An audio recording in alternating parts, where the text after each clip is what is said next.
ہو جائے، انسان اپنی ذہنی سطح کے اعتبار سے، اس کی مناسبت سے کسی درجے میں عظمت قرآن کا اندازہ کر لے تو اللہ تعالیٰ کے ان الفاظ کو سامنے رکھے کہ لو انزلنا هذا القرآن على جبل لرأيته خاشعا متصدعا من خشیۃ اللہ۔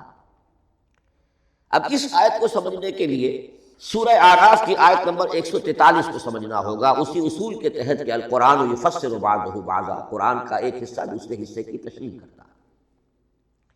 وہاں یہ واقعہ بیان ہوا ہے کہ حضرت موسیٰ علیہ السلام کو جب اللہ تعالیٰ نے کوہ طور پر طلب فرمایا 30 راتوں کے لیے، جس میں بعد میں 10 کا اضافہ کر کے وہ ایک 40 رات کا ایک کورس بنا، دن رات، اس موقع پر جو مخاطبہ الہی، مکالمہ الہی سے مشرف ہوئے حضرت موسیٰ علیہ السلام، تو ان کی آتش شوق بھڑکی اور انہوں نے بڑی جرأت کر کے یہ درخواست کر دی، رب ارنی انظر الیک، پروردگار مجھے اپنا دیدار بھی عطا فرما، مجھے موقع عنایت فرما، میں تجھے دیکھ سکوں۔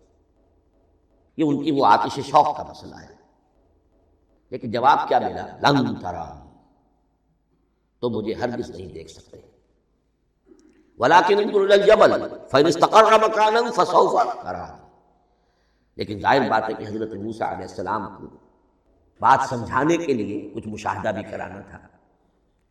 فرمایا تم مجھے نہیں دیکھ سکتے، البتہ اس سامنے کے پہاڑ پر نگاہ جماؤ، ہم اس پر اپنی ایک تجلی ڈالیں گے۔ یہ اگلی الفاظ کے اندر وضاحت ہے، میں یہاں پہلے سے بیان کر رہا ہوں سمجھانے کے لیے۔ اگر وہ پہاڑ ہماری اس تجلی کو، تجلی کسے کہتے ہیں؟ جلا، روشنی، تو اللہ تعالیٰ کی طرف سے کوئی خاص اس کے نور کا جب پرتو ہوتا ہے کسی شے پر تو وہ اس کی تجلی ہے۔ ہم اپنی ایک تجلی اس پہاڑ پر ڈالیں گے، اگر وہ اس کو جھیل جائے، اپنی جگہ کھڑا رہ جائے، تو تم سمجھنا کہ شاید تم بھی ہمیں دیکھ سکو۔ فلما تجلی ربہ للجبل، اب یہاں وہ لفظ آ گیا، جب اللہ نے تجلی اپنی پہاڑ پر ڈالی، جعلہ دکا وخر موسیٰ صعقا، وہ پہاڑ ریزہ ریزہ ہو گیا اور حضرت موسیٰ بے ہوش ہو کر گر گئے۔ اب یہ بے ہوش ہو کر گر جانا، جبکہ وہ تجلی براہ راست بھی نہیں ہے، بالواسطہ ہے۔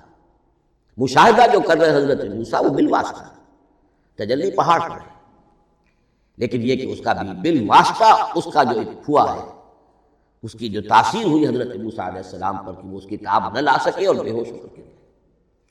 یہاں سے یہ بات سمجھ میں آتی ہے کہ یہ تجلی یہ ذات باری تعالیٰ تھی جس نے کوہ طور کو جلا کر بھسم کر دیا یا ٹکڑے ٹکڑے کر دیا، ریزہ ریزہ کر دیا۔ اب ذات الہی کے ساتھ جو تعلق ہے کلام الہی کا، اور یہ صفت جو لا عین ولا غیر کے درجے میں ہے ذات کے ساتھ، تو وہی تاثیر اس کلام الہی کی ہے۔ لو انزلنا هذا القرآن على جبل لرأيته خاشعا متصدعا من خشیۃ اللہ وتلك الامثال نضربها للناس لعلهم يتفکرون۔ اس حقیقت کو اس دور میں میں اپنے مطالعے کی محدودیت کا اعتراف کرتے ہوئے عرض کر رہا ہوں کہ میرے نزدیک جس قدر پرشکوہ انداز میں علامہ اقبال نے بیان کیا ہے، اسی کیفیت کو وہ شاید اس کی کوئی مثال نہ مل سکے۔ فاش گویم آنچ در دل مزمرست، یہ کتابیں نیست چیزیں دیگرست، میں صاف ہی کہہ دیتا ہوں جو میرے دل میں چھپی ہوئی بات ہے۔ فاش گویم آنچ در دل مزمرست، یہ کتابیں نیست، اس قرآن کو کتاب نہ سمجھنا، یہ کچھ اور شے ہے، چیزیں دیگر است۔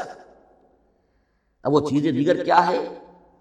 وہی جو میں نے عرض کیا، ذات باری تعالیٰ اور کلام کا صفت باری تعالیٰ ہونا، اس کے بنا پر جو مناسبت ہے، جو قرب ہے، جو مشابہت ہے، مثل حق پنہاؤ ہم پیداستو، زندہ پائندہ گویاستو۔ اس کلام میں اللہ تعالیٰ کی ساری صفات کا انعکاس موجود ہے۔ یہ بات ویسے بھی سمجھ میں آتی ہے، کوئی شخص ذرا گفتگو کرے، چند جملے جب وہ ادا کرے گا اپنی زبان سے، تو معلوم ہو جائے گا کہ اس کے فہم کا، اس کی دانش کا، اس کے مطالعے کا حدود اربع کیا ہے اور اس کے ذہن کی سطح کیا، سمجھ میں آ جائے گی بات۔ اس لیے کہ کلام جو ہے وہ متکلم کی پوری شخصیت کی عکاسی کر رہا ہوتا ہے۔ تانت بازی راگ پایا، چند جملے کسی نے کیا پتہ چل گیا کہ یہ کس طرح کے آدمی ہیں، علمی اعتبار سے، معلوماتی اعتبار سے، تہذیبی اعتبار سے، کلچرڈ ہیں یا نہیں ہیں، یہ ساری باتیں چند جملوں میں واضح ہو جائیں۔ تو اللہ تعالیٰ کی بھی جملہ صفات کا عکس اس قرآن میں موجود ہے۔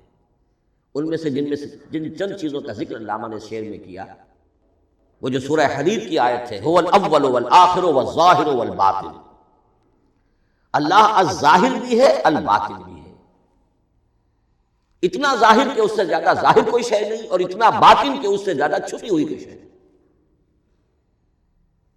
اسی لیے حضور سے جو منقول ہیں الفاظ کہ پروردگار انت الظاہر فلیس فوقک شیء وانت الباطن فلیس دونک شیء، یہی کیفیت قرآن کی ہے۔ مثل حق پنہاں و ہم پیداست، پنہاں بھی ہے، ظاہر بھی ہے، جیسے ذات باری تعالیٰ، اور جیسے اللہ تعالیٰ کی شان ہے جو آیت الکرسی کے شروع میں آئی، الحی القیوم،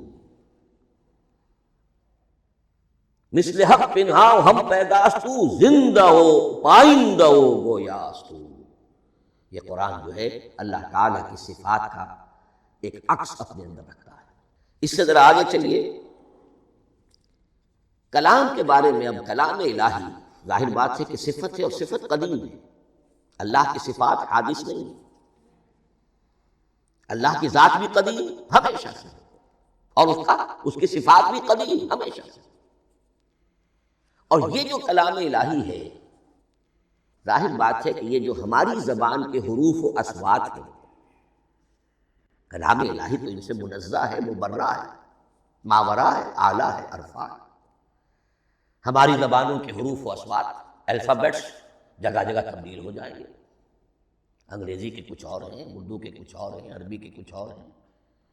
کلام الہی ان تمام سے اعلیٰ، عرفہ، منزہ اور مبرہ ہے۔ یہ کلام الہی جب بھی نازل ہوا ہے، ظاہر بات ہے حضرت موسیٰ پر اگر کتاب اتاری گئی وہ بھی علم الہی سے آئی، لیکن وہ عبرانی زبان میں آئی۔